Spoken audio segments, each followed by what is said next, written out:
How's it going, guys? Welcome to the channel. I'm Tank. We're jumping into some Outer Worlds. Going to be showing you what to do when you first start off.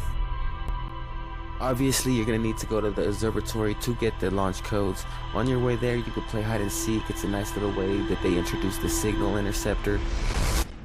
And you could go around talking to the NPCs, get some background, learn some lore on the world. Pretty much there's an ancient civilization that left ruins and you need to go research them. You're one of the very few astronauts that was sent out with a translator. And so you're going to go around to these ruins and you're going to translate all the ancient texts. Also, the zero gravity cave is a tutorial mode pretty much. And in the background, this is pretty much undiscovered planets and things that are in orbit. Well, there's only one thing. It's called the interceptor. This is the rumor tab, pretty much where you'll gather all the information you've learned and piece it all together in a giant web.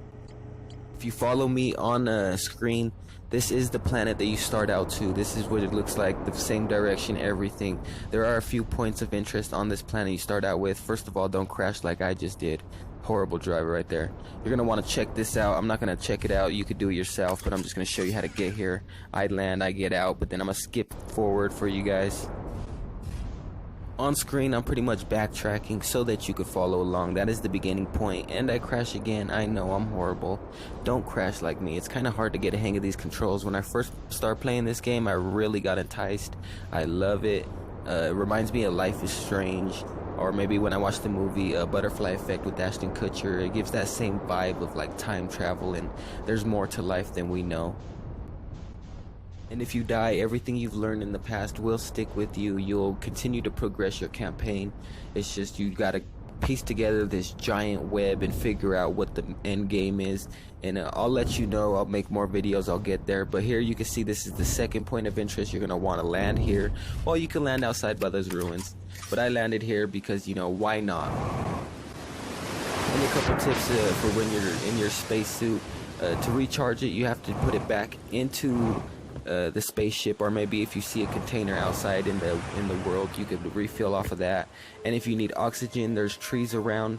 You could get oxygen off of trees. It's very important that you keep that up.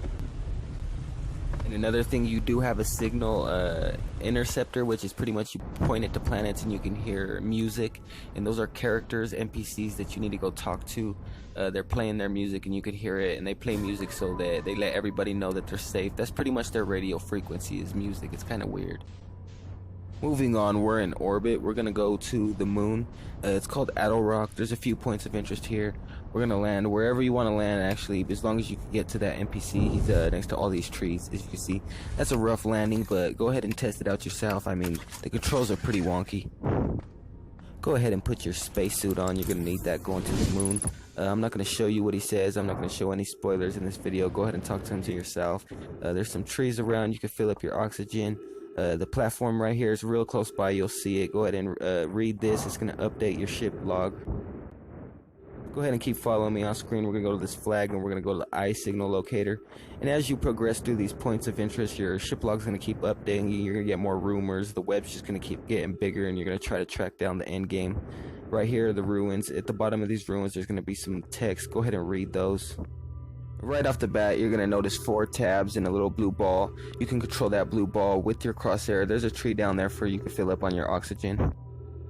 This was a mechanism built by the ancient civilization to find the center of the universe. And that's what that little blue shining area is right there. Is when you put it in there, the machine goes wonkers because they can't find the center of the universe. You put it on one of these planets, it will find it, and then you can hear the sound of the planet. It's pretty interesting. Go ahead and comment down below what's the most interesting thing you found in this game.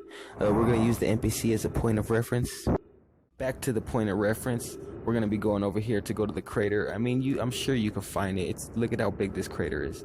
But right here inside of the crater is a refuel tank so that you can refill your fuel. And that's pretty much what you use to fly around and etc. And then there's also a radio there that you can update your ship log with. And you're pretty much just finding clues and picking up pieces of the puzzle along the way, trying to figure out the bigger picture. Like I said, I love this game. It reminds me of Butterfly Effect, the Life is Strange game, or maybe even the Final Destination series. This event that is happening is a collapsing star. In the observatory, there's a little presentation that you can read. It'll talk about this event happening and like what's going on. But this is inevitable. You can't stop it. Every time you die, though, or this event happens, you will have the memories when you wake up, and you'll go through the whole sequence again. But you'll already have the launch codes. You'll already have the knowledge, so you can progress from there. I really appreciate you watching the video. I hope you sub and like if you enjoyed it. Comment down below. Give me some feedback. I know the mic is kind of rough, but this is what I got to work with, so I'm gonna work with it. It's not gonna